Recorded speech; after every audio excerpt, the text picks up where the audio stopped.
Welcome to Algebra 1, Lesson 34 with Ms. Barrett. Last week, we reviewed graphing linear inequalities. This week, we are going to start by talking about how to graph quadratic inequalities so that we can then discuss solving systems of nonlinear inequalities.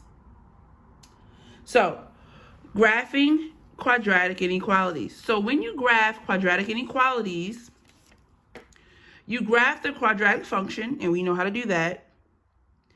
You determine if the parabola is solid or dotted, and then you determine which region, inside or outside, to shade. So the quadratic inequalities are much like the linear inequalities, that you have to have a dotted or solid and shading. Okay? So they're just the same, and we'll see that in a minute. So fill in the missing pieces of this table. If a quadratic inequality or a linear inequality has a less than sign, this is a less than sign. What kind of line will that have? Okay. What kind of not line? What kind of parabola would that be? Will it be dotted or solid? And it will be dotted. Remember, so it's going to be a dotted parabola, right? If it's a less than or greater than, it's always going to be dotted. So then this one is also going to be dotted, and this is a greater than.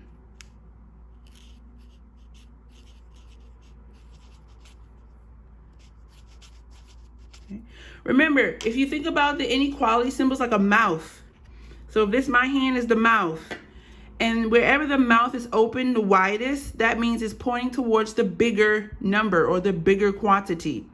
So here we would say, for example, x is greater than 3, which means that x can be 4, 5, 6, 7. It could be 5.043. It could be any number that is greater than 3. Okay.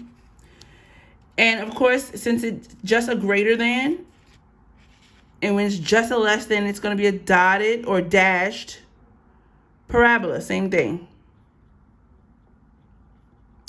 Now, for a less than or equal to, or greater than or equal to, okay, those are going to be solid parabolas. So the parabola is going to have a solid graph. So this is a less than or equal to.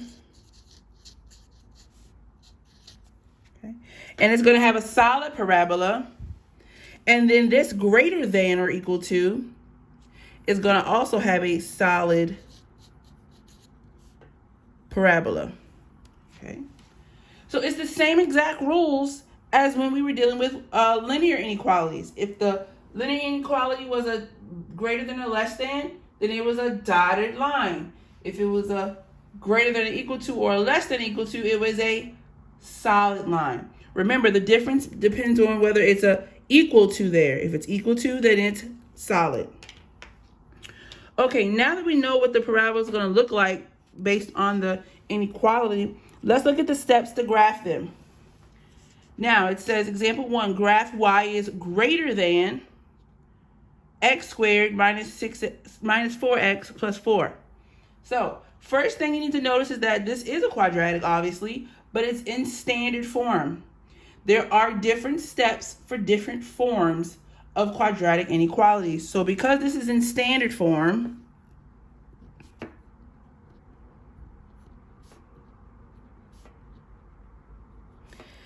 ax squared plus bx plus c, okay, we have to do things a little different. So you can graph it in your calculator if you have one, but I do realize that everyone doesn't have a calculator, but I'm going to show you anyway. Okay. So if you want to graph it using your calculator, which is just fine, you're going to go to y equals, and this is just a review, so I'm not going to write it down. You're going to go to y equals, okay, and you're going to put in x squared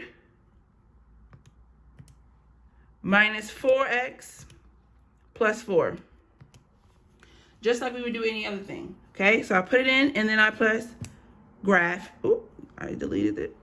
Let me do that again. X squared minus 4x plus 4. Then I'm going to graph it. Okay. All right, now this is what your graph looks like. Now, you don't know exactly what points there are, though. Okay, so you might have to go to second table or second graph, and it'll give you a table of points that are going to help you graph here. So you need to have your points. Otherwise, you might mess your stuff up if you don't have the points, because they need to be exact. Okay, so this is what you can do to graph it using the calculator. Now, if you don't have a calculator, you have to do it by hand. Okay, so that's your second option. So if you're doing it by hand, you have to look at your standard form quadratic, and if it's in standard form, obviously, you have to use the x equals negative b divided by 2a to find the x of your vertex. All right, and then what we're going to do once we find that x, we're going to plug it back into the quadratic to find our y of our vertex. This is going to help us graph it. So let's do option B, because this is in standard form. So I'm going to use x equals negative b divided by 2a. Well, here my a is 1, my b is negative 4, and my c is 4. So negative b would be negative 4, right? Because it's negative b, and b is negative 4, divided by 2 times a, which is 1. All I did was plug in negative 4 and 1. Okay.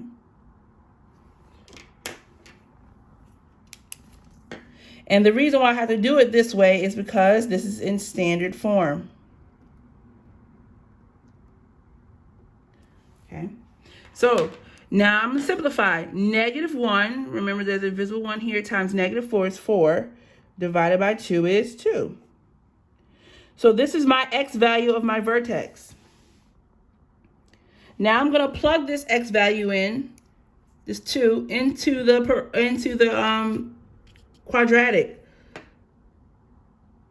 So it's x squared minus 4x plus 4.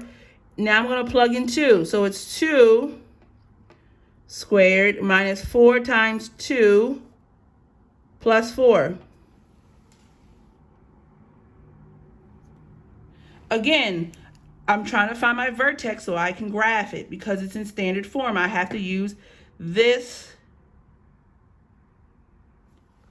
formula to find my x value of my vertex. Once you find your x value, plug it into the inequality. So 2 squared is 4. Minus 4 times 2 is minus 8 plus 4. That's going to equal 4 minus 8 is negative 4 plus 4 is 0. So my vertex is going to be the point. 2 is x and 0 is y. Okay. Now, if it's in standard form, your next step, your step 2, is to factor it. So now I have to factor. You also have different ways that you can factor this. You can use the quadratic equation or the quadratic formula. You can use, you can just factor when a is equal to 1. That's the one I'm going to choose because the quadratic formula requires a lot of space.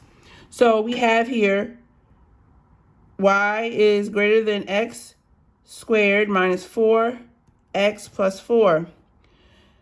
Okay, my a was 1, my b equals negative 4, my c equals 4. So I need to find, since my a is 1, I don't have to factor out anything. I need to find the factors of 4 that add to make negative 4. Factors of C that add to make B. What are my factors of 4? 2 and 2, 1 and 4. Okay. And then I have -2 and -2, and then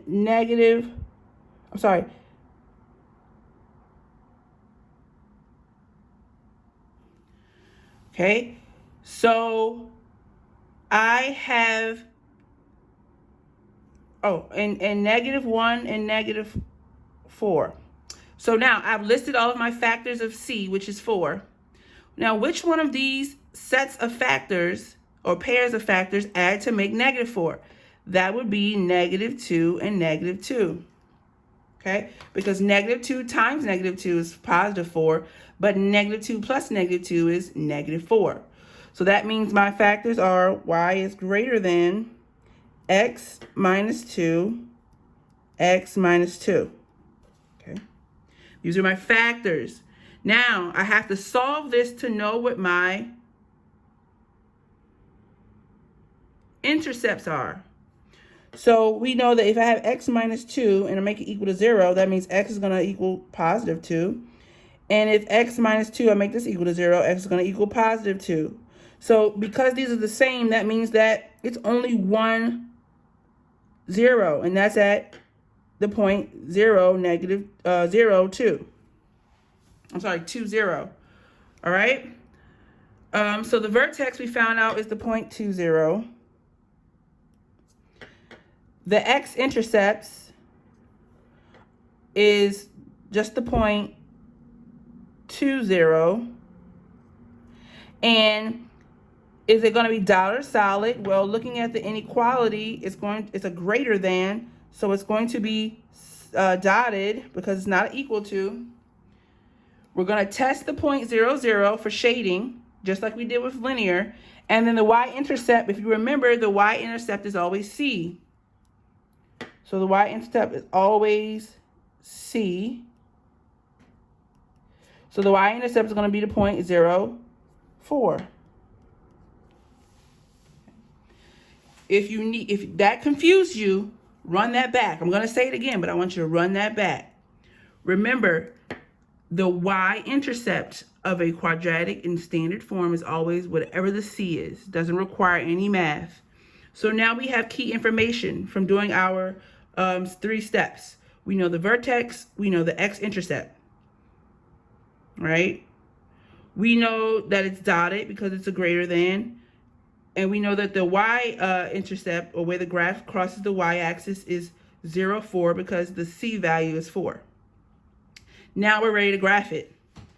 So let's graph it. We know it's dotted. So I'm going to graph the points first. My vertex is going to be the point 2, 0. So this is my vertex. Okay. My x-intercepts is just 1, which is the point 2, 0, because remember when we solved it, it was just the same. So that means just 1. We don't have to graph that again because the vertex here is the same as the x-intercepts or the solutions. My y-intercept is the point 0, 4. Okay. And I can graph it now. And the graph is going to look a little something like this. Remember that it is dotted. Doesn't have to be perfect, ladies and gentlemen. But you have to know the key things. We know that it's dotted. Let me make that a little darker for you.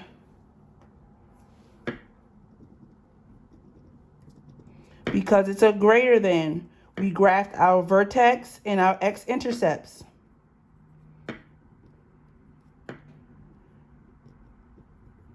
Okay, so that's our parabola. Now, we need to figure out where to shade. Where do we shade here? We're going to use the same test point we used for the linear inequalities. We're going to use the test point 0, 0. So remember, we have the inequality here. Y is greater than x squared minus 4x plus 4. I'm just going to plug in 0, 0. So 0 where I see x, 0 where I see y. So this becomes 0 is greater than 0 squared minus 4 times 0 plus 4. Don't you just love how 0, 0 makes everything easier with inequalities or graphing inequalities? So basically, this cancels out because 0 squared is 0. And then whatever this is always going to cancel out because whatever that number is times 0 is 0.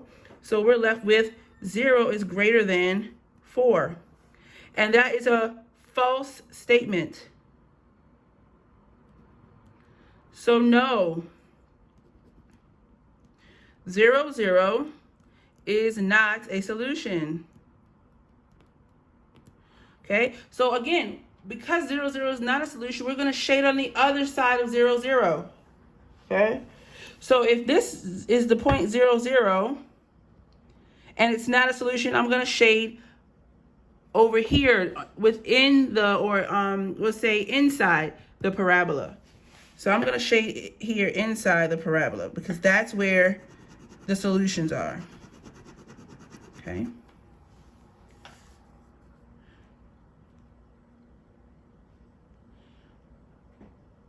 All right, let's do it again. I have here a quadratic. This quadratic, it says graph y is less than or equal to x minus 3, x plus 3. Now, this quadratic is in intercept form. See, this is why I teach you all this stuff. In intercept form says y is equal to x minus p times x minus q, where p and q are numbers, right? So it's already, it's like factored form. It's already factored, okay?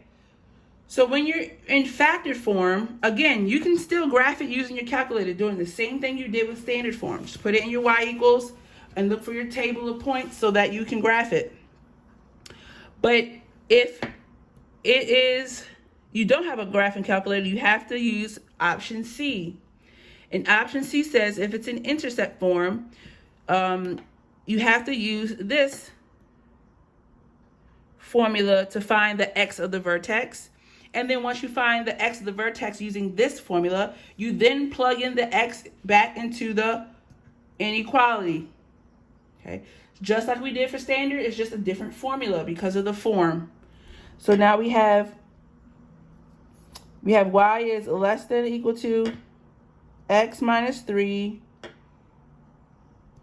x plus 3. Okay, now this can get a little tricky because the formula says, the intercept form formula says, formula says x minus p, which means that p is positive if it's being subtracted. But if p or q are being added, then that means p or q is negative. So here p is positive 3, but here q equals negative 3, because it's just like saying x minus negative 3. Okay. All right, so we have p is positive 3, we have q is negative 3.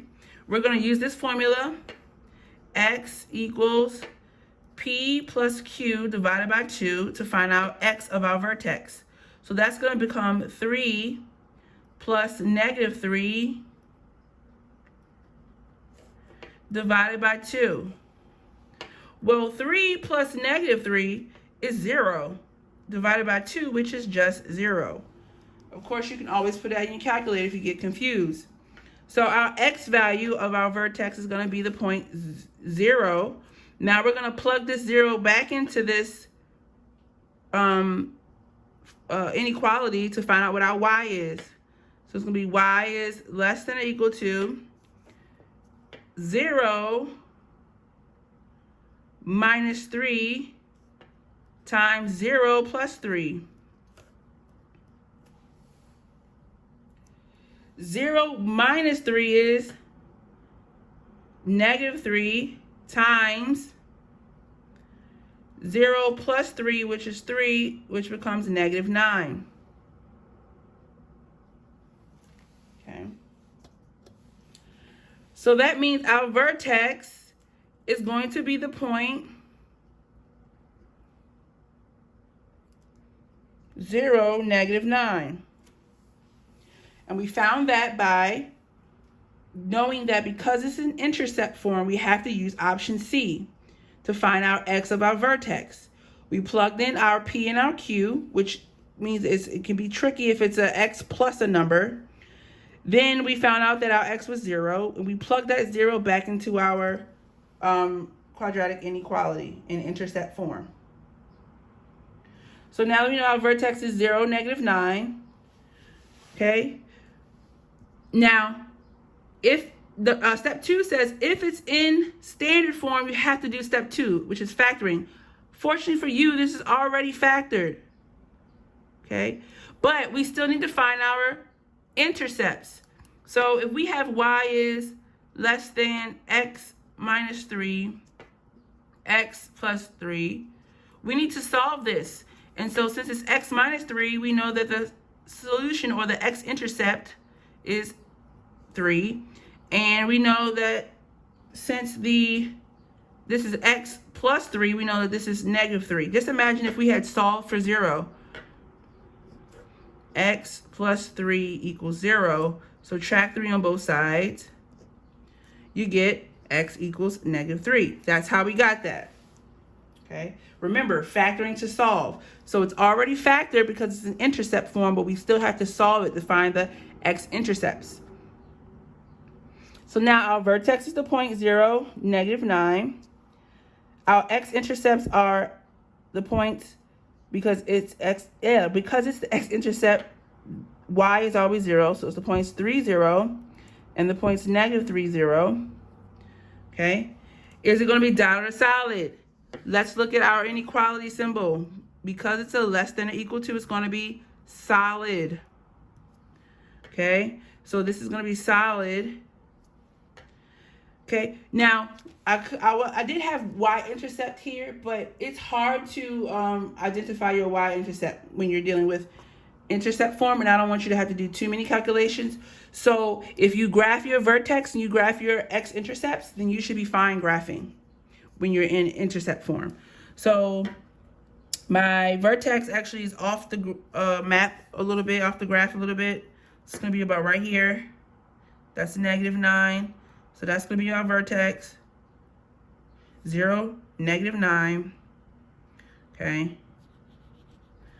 Then our x-intercepts are 3, 0, and negative 3, 0. So negative 3, 0, and 3, 0. So my graph is going to look a little something. Actually, my y-intercept is negative 9. Just looked at that. And we said it's going to be solid, because it's a less than or equal to. So the parabola is going to look something like that. Now we have to test 0, 0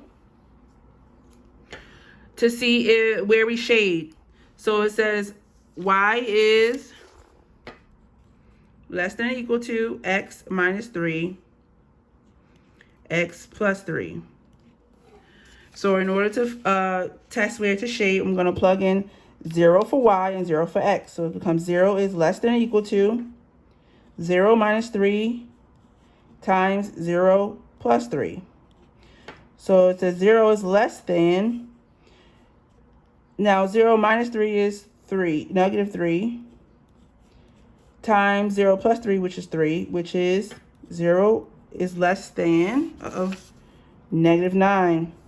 Is that true or false? No, 0 is not less than negative 9. So that's false. No, 0, 0 is not a solution. So because 0, 0 is not a solution, here goes 0, 0. I'm going to shade on the other side. Okay. I'm going to shade on the other side of the parabola. So everywhere around it is solution, but not inside the parabola is a solution. Okay. And you can always test it out. Now let's test it. Let's see. And you can do this with any of these when you're graphing quadratics. You can test them out, any of them.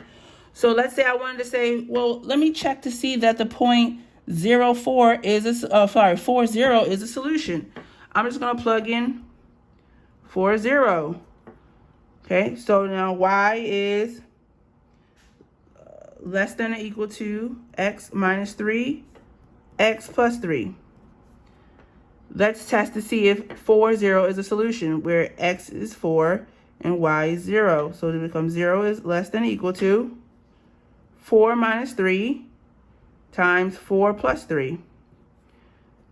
0 is less than or equal to 4 minus 3 is 1. 4 plus 3 is 7.